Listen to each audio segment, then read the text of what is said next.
What was it that made you decide to take the party to Houston, y'all? Well, we was in the midst of moving out here in 2004 because we had a lot of business with rap a lot. We was dealing with Willie D and Scarface a lot, you know, doing a lot of shit, you know, fucking with Jay, you know, doing a lot of shit. And we found ourselves in Houston more than New Orleans. And Houston was a spot where we could get to, like San Antonio, Dallas, and, you know, Arkansas. That's where we was doing a lot of work at during that time. So we had already made that plan, but when Katrina happened, that just really made us pick up and really make the decision to move. Yeah. You know, and then I had moved my oldest sister out here in 2003. So I had a lot of business out here, man. You know, I feel that. Talk about rocking with Face and Willie, man. Oh man, legendary, man. Kings, dog. Yeah. What kind of game did you give them guys? Blessed up the Face, man. You know, he just had the kidney operation and shit. You know, dog. That's my dude, though, man. I fuck with him, bro. Was you able to pick up any game from him while you was around him, y'all? Oh man, stay as humble as possible, all the time. Stay myself, stay spiritual, and stay humble. That boy love me, bro. Come on. You always tell me that. Yeah, you stay you, dog. I can't be nobody but me, man. Believe that. With that hindsight being 2020, y'all, what would you go back and tell little y'all from UNLV, man? I would tell little y'all from UNLV, man, don't trust so many people. I had a problem with trust. I was one that, I mean, I'm a loyal dude, you know what I'm saying? And sometimes loyal people, I read this, sometimes loyal people can overtrust all the time. Yeah. You know what I'm saying? That was my problem, bro. So that's what I would tell myself, bro. You know what I'm saying? When you look at your career in the industry though, y'all, what was your favorite time in the game? My favorite time was the 90s, but I tell you what, it's starting to match up now that I'm doing more executive work, you know, dealing with our own company and shit like this. It's starting to be more exciting because it's a challenge, you know what I'm saying?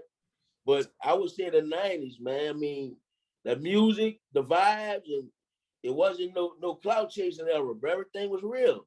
Thanks. You feel me? So that was probably my best time, man. But now that I'm in a different seat, you know, I'm still doing my music. You know, we got another UNLV album coming out soon as Check Touchdown. Anyway, yes, but it's a challenging stage, and I'm up for it. You feel me? I embrace it.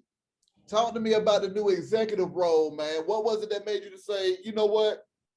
Let me get my executive on. And what all has that brought to the game for you? Well, most of all, I had to do a lot on my own because once Tech left and our partner with our last company, he got incarcerated. Everything else was up to me to control everything, to run everything. So I got like used to it and shit. And then I decided on taking on more artists and stuff like that. So I got to a level where looking at these little dudes fulfill, you know, they little dreams and, you know, coming up, getting their little names out there and shit like that. I'm like enjoying it. You know what I'm saying? I'm like, man, that could be a dream of mine to watch these dudes fulfill their dreams, you know, help them out. You know, so I'm loving it, bro. Answer me this though, y'all. What was it that you think caused UNLV to be legendary? I think by us being Cash Money first group, and by us being the group that Cash Money got the deal off. You know, they got their deal off for our record sold. And by them being who they are right now, you know, them dudes, I don't care if you like them or you don't. You admit it or you're not. Yeah, you don't. The dudes control the music industry. Right. You know, for the last 20-some years, they've done this.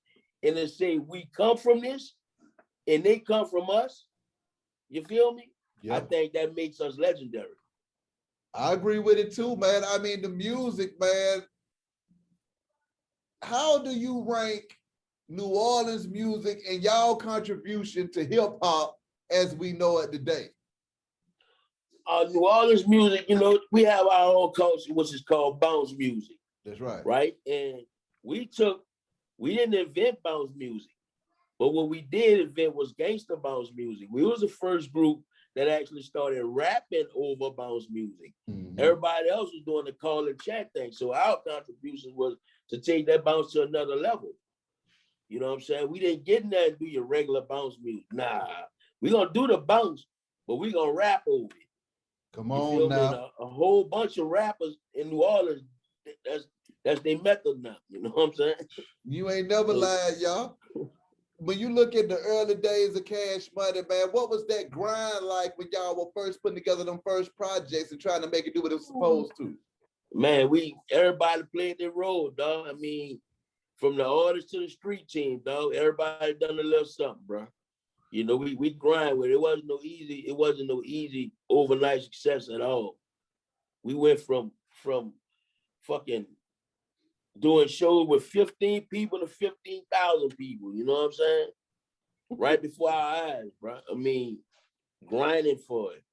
What is it like seeing that transition though, from 15 folks to 15,000 people, man? What is that experience like getting it out of the mud? Man. That's a big one. That's a big one, bro. For real.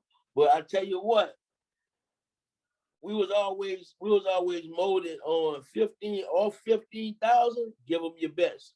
Thanks. So it always seemed the same to you, even though it's not the same. You know what I mean? Yeah. It always seemed the same. You know, because yeah. What did you think about the music industry as a whole after your run in this thing and up until now? As a whole, I mean, music, it did what it's supposed to do. It evolved, but the business is a lot different. You know what I'm saying? As far as distribution and the business itself as a whole, you know, that changed big time. Mm-hmm. You know, from tapes to CDs to, you know, the way music is distributed now digitally. You know what I mean? Mm-hmm. The distribution. You don't have to be on the label to actually release music or whatever. You know what I'm saying? All that's got to do with it. But as far as the music, I feel, you know, you may have a era of nothing but dance music that's popping at the time. Then you might come around, you have the gangster music popping again at the time. You know, music gonna come around. It always like a full circle. You know, and it's timing is everything. That's what they mean. That's what I think they mean about timing is everything. Because you could put the right song out at the wrong time and flop. Facts. You know what I mean?